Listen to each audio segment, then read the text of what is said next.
at Trudeau's Emergency Economic Measures Order.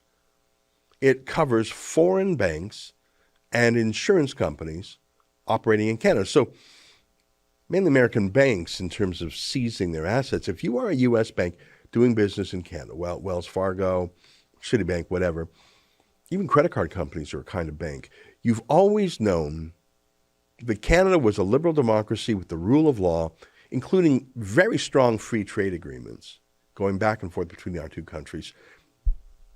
You know that the free flow of funds and financial services and money and banks and stock markets between Vancouver and San Francisco, between Winnipeg and Chicago, between Toronto and New York, Halifax and Boston, centuries of commerce. Trust. We're really the same when it comes to trusting each other in banks. That is gone now. Now we got a little mini Fidel, a Hugo Chavez-style political expropriation of opponents' bank accounts. And the reason I mention that is because it's one thing for Canadian banks to have to do it. But you saw the order. It specifically says foreign banks. Should U.S. banks comply with Trudeau's suspension of civil liberties? Here's a list of foreign banks in Canada. There are dozens of them. Like I say, they're specifically covered in Trudeau's expropriation order. If you were the CEO, if you were the general counsel, if you're the vice president in charge of privacy or legal compliance or political affairs, or even just keeping your customers happy, would you go along with Trudeau? Are you more afraid of Trudeau? Or, and I'm not going to say your own customers, how about the U.S. Congress? And here's why I say that, because opinion polls suggest that it is quite likely that the U.S. Congress will turn Republican this November. I mean, the polls are incredible. You saw the recent victory of the Republicans in Virginia. I think it's going to be a blowout. And what that will do is it will change which party runs the House Banking Committee, a very powerful committee. What kind of investigations, subpoenas, hearings will a pro-trucker, anti-Trudeau, anti-cancel culture Republican House Banking Committee, what kind of investigations will they do to a U.S. bank that willingly serves up their U.S. citizens for Trudeau's delectation? Or for that matter, if those U.S. banks serve up their Canadian customers to Trudeau. That's just as offensive for an American bank to do, don't you think? If you were in charge of compliance and risk management at an American bank, what would you do? If this were Venezuela, you would probably close up shop. Venezuela is a wonderful country, I hear, but it's not that large, and really the atrocious things you're required to do business there, you would just have to close up, and it would be too bad. You know, China's that way.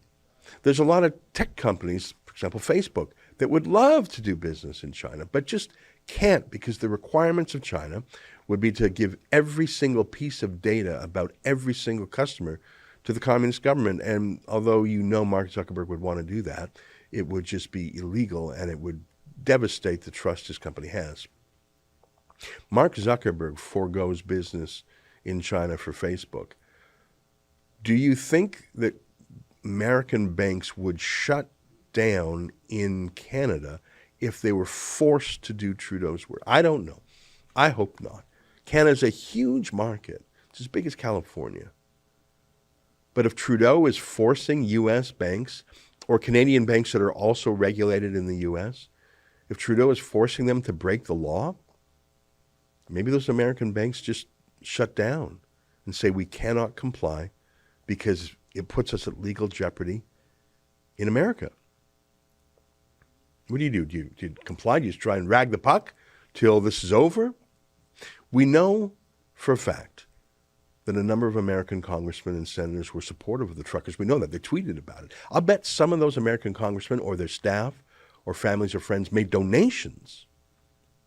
So if you're a U.S. bank that's covered in this law, do you turn your U.S. congressman over to Trudeau, actually seize their property? Whew!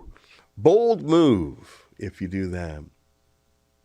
You know, here's a timely reminder about Chrystia Freeland, the World Economic Forum executive who serves as Trudeau's finance minister?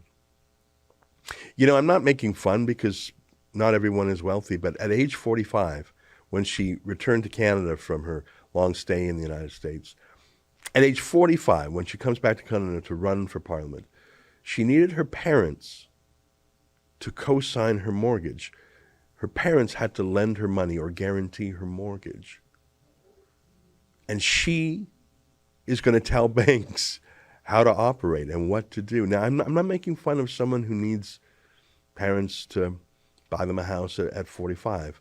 I'm making fun of such a person claiming to be an authority on finances and banking and how the world works. She has the reverse Midas touch. Everything she handles turned pear-shaped. You know, she ran a company for Reuters, ran it into the ground, a digital company. She burnt through tens of millions of dollars. She is a disaster.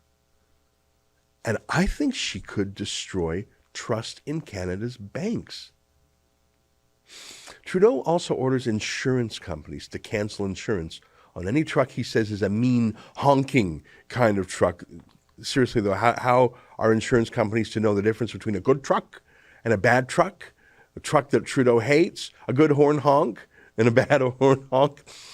As with Trudeau's seizure of bank accounts, his insurance edict applies to a huge number of U.S. insurance companies. Here is a massive list of U.S. insurers that operate in Canada.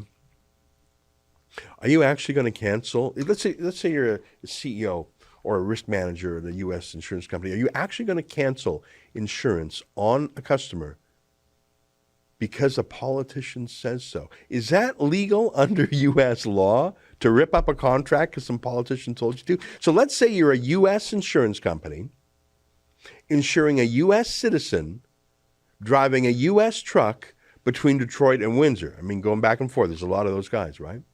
And let's say he honks his horn or says, F Trudeau. You're going to cancel his insurance because he exercised what in America they call the First Amendment, speaking his mind. Because some banana republic politician told you to? That's an excerpt from my daily show, The Ezra Levant Show. Every day I do a monologue on the news of the day, then I interview an interesting guest, and then I read my hate mail. You gotta subscribe. Go to rebelnews.com.